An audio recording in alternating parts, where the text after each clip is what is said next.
күн, құрметті әріптестер, сіздермен бірге Назмун Ғарбаевна. Бүгін мен сіздерге презентацияларыңызды 3D форматта қалай жасауға болатынын көрсететін боламын. Ол үшін біз өзіміздің Google аккаунт арқылы интернет браузеріне кіреміз. Жаңағы бұл жерге emaze.com деп жазамыз. Шыққан ең бірінші сілтемеге кіреміз. Бізге осындай бет ашылады. Автоматты түрде орысша тілге аударылды. Ең бірінші біз бұл сайтқа тіркелеміз. Тіркелгенде өзіміздің жай ғана Google аккаунтымызды таңдап, тіркеліп кетсек болады. Бізге осындай жұмыс бетіміз ашылады. Бұл жерде презентация, веб-сайт, фотоальбом, жаңағындай картс дейді, мінеке блог, тренинг және сондай тағы да басқаларын жасауға болады. Енді біз бүгін presentation деген, яғни презентация құрастыруды көретін боламыз, қарастыратын боламыз. Мінеке қараңыздар, презентацияны қандай форматта, 3D форматта өте әдемі, ешкімге ешқандай презентацияға ұқсамайтын етіп жасауға болатын сайттың бір түрі. Енді бұл жерде мысалы категорияларға бөлінген екен. Бизнес, образование, творческий, обучение, продажи дейді, 3D дейді. Біз осы образование дегеніне кіріп көрейік. Яғни білім жағына, білім жағына кіргенде бізге сол білімге қатысты жаңағындай шаблондарын ашып береді. Енді бұл шаблоннан біз мысалы өзімізге мына жерде виртуальная школа дейді. Осыны мен сіздерге қазір көрсете кетейін. Мінеке мына жерде предварительный просмотры бар және редактировать деген екі кнопкасы болады. Біз өзіміз редактировать дегенді басамыз. Бізге мінеке осы виртуалды мектепті өзгертетінін өзгертіп, қосатын жерін қосып, алып тастайтын жерін алып тастауға болады. Мына жерге өзіңіздің атауыңызды жазсаңыз болады. Мысалы, жаңағындай. Мінеке, добавьте хороший подзаголовок, подчеркивающий тему урока дейді. Мына жаққа мен мысалы жазайын информатика. Енді мен өзім информатик болғаннан кейін, мысалға информатика сабағында қолданылатын жаңағы тақырыптарды жазам.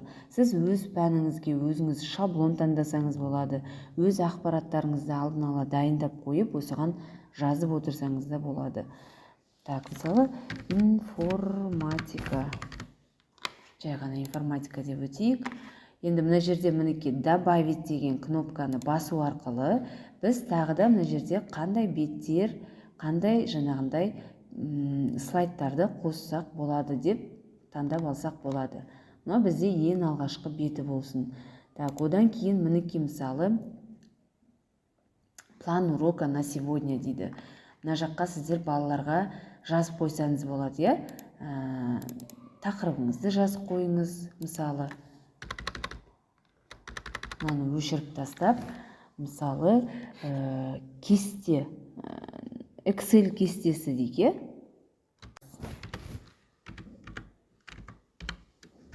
Excel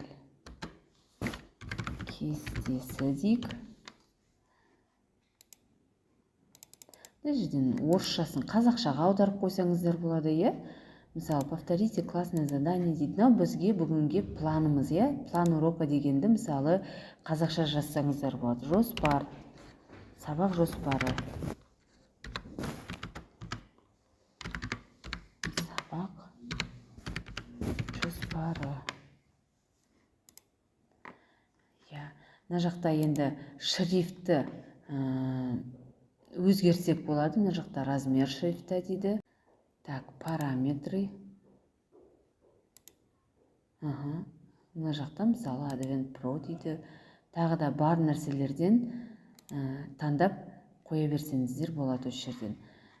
Барлығын өзгертіп болғаннан кейін тағы да мысалы добавить страницу. Мысалы, мына жерден басқа бір жазуларыңызды жазып, мысалы, мына суретті де өзгертуге болады, артында тұрған. Егер сізге жаңағындай басқа картина қоям десеңіз, изменить изображение дейді.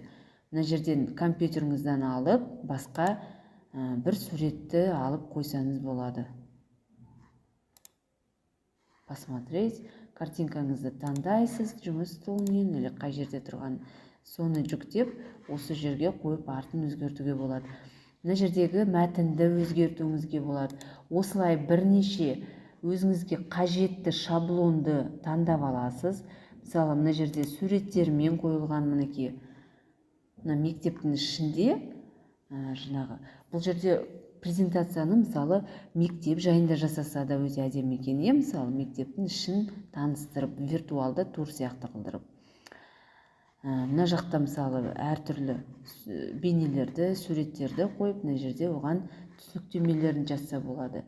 Енді мен қазір сіздерге жай ғана шаблондарды көрсете кетейін, әрі қарай енді өздеріңіздің жаңағы нелеріңізге байланысты құрастырып жатарсыздар. Выберите тему дейді, написать историю дейді мына жерде.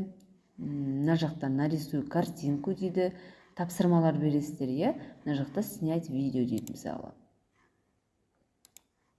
Неке осындай тапсырмаларды балаларға беріп қолдансаңыздар болады.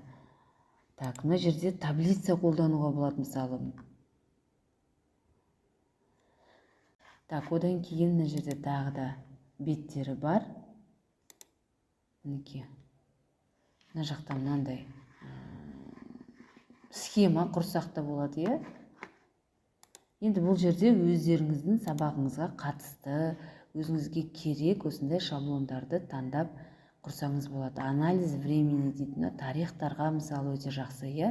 Осындай нелерді жасауға болады. Мінекей, копировать, вставить дейді.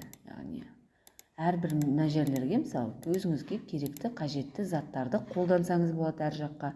Болмаса осы жерде осы заттардан құрастырып, алып тастап, өзіңіз қойып, сабағыңызға қажетті қылдырып жасауға болады. Ең соңында мысалы thank you дейді. Яғни рахмет деп өзгертсеңіз де болады мына жерге. Жақсы, енді осылай слайдымыздың барлығын құрастырып, жасап болғаннан кейін, егер де өзіңізге сақтайтын болсаңыз, онда мына жерде скачать батырмасын басқанда бізде ақылы түрде шығар екен. Ақылы түрде это премиум функция дейді. Егер оны біз оны обновлениясын басатын болсақ, бізге мына жерге ақылы түрде сатып алыңыз деген беті шығар екен. Бұл презентацияны біз өзіміз жай ғана жасап, поделиться батырмасын басып, мына шыққан сілтемеге, мінекей осындай шыққан бізге бет шығады, иә? Қандай соцсетте бөліскізіңіз келеді. Біз мына жақта линк, яғни сілтемесін көшіріп аламыз өзімізге, және сол сілтемені алып, қай жерге WhatsApp арқылы ма, жоқ әлде тағы да басқа жерлерге сілтемесін жібересіз бе, сол арқылы жіберіп, осы презентацияңызды көрсетуге болады. Мысалы, мен сілтемені көшіріп алып, қазір басқа браузерден сіздерге көрсететін болайын. Мінекей, ол сілтеме дәл осылай жұмыс істейтін болады, видео ретінде көрсетіледі. Сосын кейін бұл жерде жаңағы презентацияны жасап отырған кездеріңізде, бірінші презентация, оның настройкасына кіресіздер, мінекей 3 осындай сызыққа.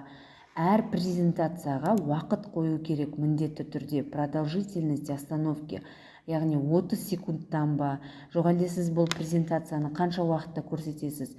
Әр презентацияға 1 минут қоясыз ба, мысалы 60 деп қойын, продолжительность остановки 60 тек. Сосын применить ко всем, применить. Енді бұл 1 минут сайын өзгеріп отырады. Так, мен мына жерден сілтемесін қайттан өзіме көшірейін. Уақытын өзгерттім, копи. Және мына жаққа қайтадан қояйын.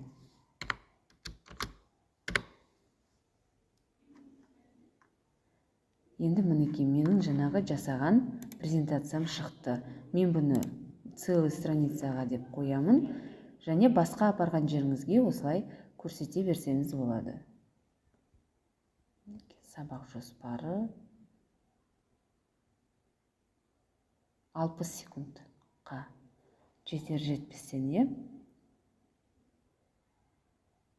60-тан жоғары минутқа қою керек, сол кезде біраз уақыт тұрады.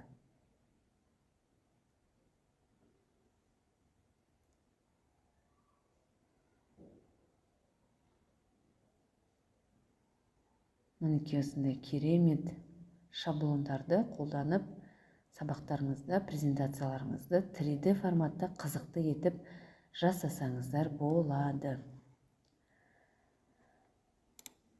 Осылай, құрметті әріптестер, сіздермен болған Назым Оңғарбаевна. Менің арнама тіркеліп, лайк басып, әріптестеріңізбен бөлісуді ұмытпаңыздар. Келесі видеода көріскенше сау болыңыздар.